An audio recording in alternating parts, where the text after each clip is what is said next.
As if Mariah Carey, the #1 recording artist of the 1990s, needed one more unbelievable achievement, just listen to this. Her current hit, Heartbreaker, from her new CD, Rainbow, puts her ahead of the Beatles as the artist who has spent the most weeks at #1. Can you believe that? And she's just getting started. She's not even 30 yet. Please welcome Mariah Carey.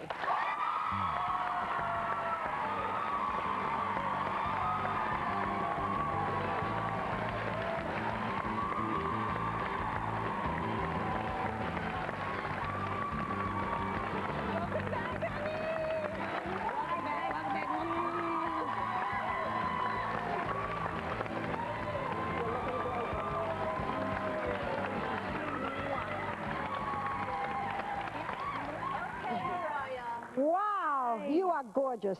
You are gorgeous. Goodbye, everybody. We'll just have time. We were in Hot Topics talking about men who are so good looking. I heard you walking around nude and all that nonsense. I know. Do people get intimidated by you? I mean, men get intimidated Walking around by you? nude? No, but in general, just because you're such a huge celebrity? We'll start with that one. Pretty girl, can a pretty girl get a date? We'll start there, Mariah. And when you're famous, is it tougher for you? Oh my goodness, I've never been here with all of you guys at once like this.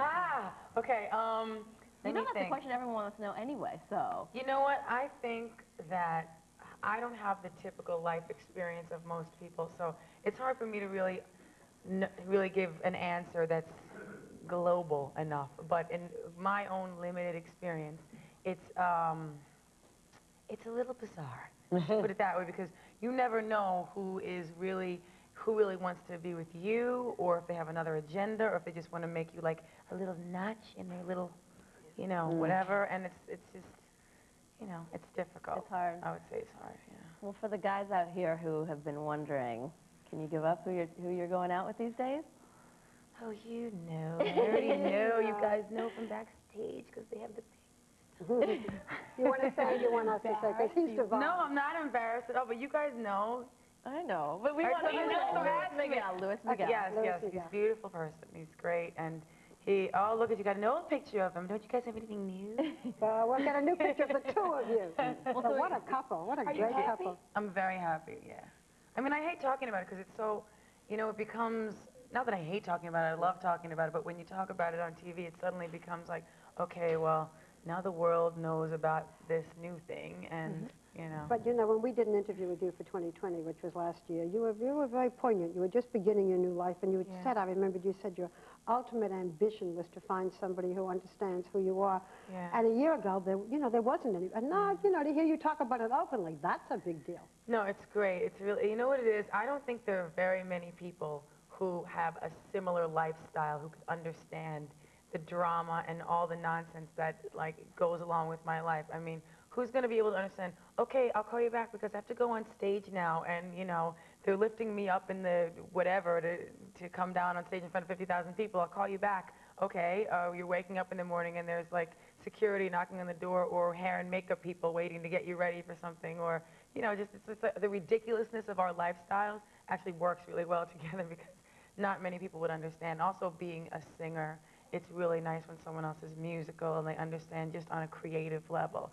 And they wrote some stupid item in the paper today about something, and I was like, oh, whatever, that we weren't together because we were supposed to do a duet or something. And, you know, to me, it's like, I don't care. I'd rather not do a duet and have a good relationship. It's not about exploiting the relationship to do a duet. Who cares? It's like, if it works, great. If not, be happy. Mariah, let's talk about you for a second. Okay. Since you're now a single woman, what have you learned since having to be single again as a grown-up? Now let me get rid of all the stage, the hair, the makeup. Right. Just Mariah, what has she come to realize? I think for the first time, I feel comfortable, like, being myself. Like, I think prior to this, in any other situation, I wasn't really allowed to be myself, whether that means just being my own, having my own personality, letting that shine through.